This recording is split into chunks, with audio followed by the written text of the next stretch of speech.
ኪሩቤልን እግዚአብሔር ሲፈጥራቸው ከታች የሚረገጡበትን እግራቸውን ታች ላይ ያለውን የከብት ሾና አስመስሎ፣ ለምሳሌ በሬ ላም እናቀልናለን። እሱ ስንጥቅ ነው። ፍየል በግ እግራቸው ስንጥቅ ነው። እንደምናውቀው ሾናው እንደዛ ነው።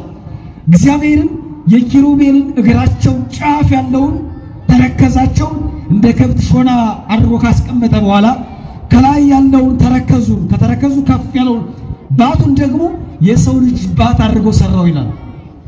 የሚገርም እኮ ነው።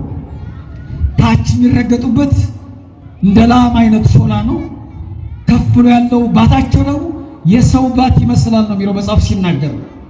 ከሱ በላይ ያለውን ከባታቸው ከፍ ብሎ ያለውን ደግሞ ሲያስቀምጥና ሲሰራ 7 የእሳት ዛንጀር አድርጎ ዙሪያውን ከቦ ወገባቸው ላይ ጠመጠመው ይላል። ከወገባቸው ከፍ ብሎ አራት አካል ከፍ አድርጎ ከሰራ በኋላ በአራቱ አካል ላይ ለየራሱ አራት መልክ አድርጎ በአንድ ኪሩብ ላይ 16 መልክ ሰርቶ ፈጥሮታል። ስንት አልኳችሁ? ስንት? 16። ይገርማል። ከታች እግራቸው ሾናቸው እንደ ከብት ነው። ላይ ያለው ባታቸው እንደ ሰው ነው። ከታች ያለው ከላይ ያለው የብርሃን ዛንጀር ነው። ከዛ ከወገባቸው በላይ ከፍሎ የወጣ ምስል አለ።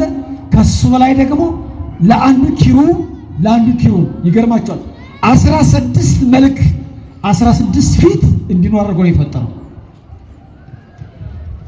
በአንዱ በኩል ያለውን መልክ ስንመለከተው ፊት ለፊት ሁሌም የሰው መልክ እንዲታይ አድርጎ ነው የሰራው።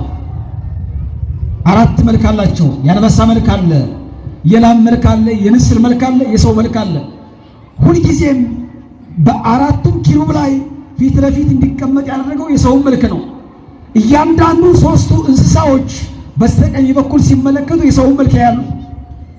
ወደ ግራ በኩል ሲመለከቱ የአንበሳውን መልክ ይመለከታሉ። ወደ ኋላ ሲመለከቱ የንስሩን መልክ ይመለከታሉ። ወደ ታች ሲመለከቱ ደግሞ የላሙን መልክ ይመለከታሉ።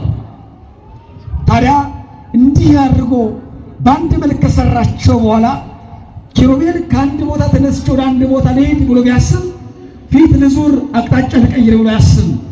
የእያንዳንዱ መልክ ፊት ለፊት ስላለ ባሉበት አቅጣጫቸው ይበራሉ። ወያውሉ በቁመቷው ይላል መጽሐፍ፣ በያሉበት በየቆሙበት በየአቅጣጫቸው ይከንፋሉ ማለት ነው። ይሄ ብቻ አይደለም። እነሆ 4 መልክ ያለውን በ6 ካደረገ በኋላ እግዚአብሔር እንደገና ለ6ቱ ኪሩብ ማለት 16 መልክ ላለው ኪሩብ ለእያንዳንዱ ደግሞ 4 ክንፍ ሰጥቷቸዋል። ስንት አልኳችሁ? 4 በአንዱ ላይ ስትደምሩ 8 ነው። በድምሩ አጠቃላይ 64 ክንፍ ለአንዱ ኪሩብ አለ። ለአንዱ ኪሩብ 64 ክንፍ። ከክንፋቸው በታች ደግሞ እጅ ሰርቶ አበጅቶ አስቀመጠላቸው። ለአንዱ ኪሩብ ይገርማቸዋል 32 እጆች አሉት። ስንት አልኳችሁ? ስንት?